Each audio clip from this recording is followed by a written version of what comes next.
కడప జిల్లా మైదుకూరు పట్టణంలోని తిరుమలనాథ స్వామి ఆలయంలో వెంకటేశ్వర స్వామి ఆలయంలో మాజీ ఎమ్మెల్యే రఘురామరెడ్డి ప్రక్షాళన ప్రత్యేక పూజలు నిర్వహించారు. తిరుమల పవిత్రతను దెబ్బతీసే విధంగా కల్తీ ఎవరు చేసినా వారిని లేకుంటే స్టేట్మెంట్ ఇచ్చిన వారిని ఎవరైనా నాశనం కావాలని దేవుణ్ణి మాజీ ఎమ్మెల్యే రఘురామరెడ్డి కోరారు.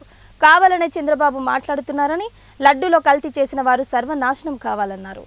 ముఖ్యమంత్రి పూర్తి స్థాయిలో విచారణ జరిపి బాధ్యులైన వారిపై చర్యలు తీసుకొని ఉంటే బాగుండేదన్నారు. కొన్ని కోట్ల మంది మనోభావాలు దెబ్బతీసే విధంగా చంద్రబాబు వ్యాఖ్యలు చేయడం దుర్మార్గమన్నారు. మాజీ ముఖ్యమంత్రి తిరుమలకు వెళ్తూ ఉంటే మాకు నోటీసులు ఇవ్వడం అన్యాయమన్నారు. లడ్డు తయారీ విషయంలో మన గౌరవ ముఖ్యమంత్రి గారు ఒక ప్రకటన చేయడం జరిగింది.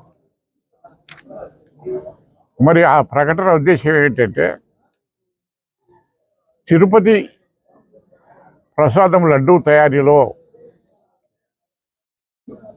కొన్ని జంతువుల కొవ్వు దాంట్లో కలిసింది అని చెప్పడం జరిగింది. మరి నాకు అర్థం కావడం లేదు, జంతువుల కొవ్వు ఏ రకంగా కలుపుతారు ఈ యొక్క నెయ్యిలో. అన్నిటికి మించి ఒకటి చెప్తున్నాను, అందులో కూడా పంది కొవ్వు ఏదైనా అది ఎప్పుడు జరిగింది, ఎప్పుడు శాంపిల్ తీశారు? మే 13వ తారీఖున ఎన్నికలు అయిపోయినాయి. జూన్ 4వ తారీఖున కౌంటింగ్ అయిపోయింది. దాదాపు 100 రోజులు పరిపాలన పూర్తి అయిపోయింది. దాని తర్వాత ఎన్నో ట్యాంకర్లు వచ్చాయి, నెయ్యి ట్యాంకర్లు వచ్చాయి, రకరకాల ఇది చేస్తున్నారు.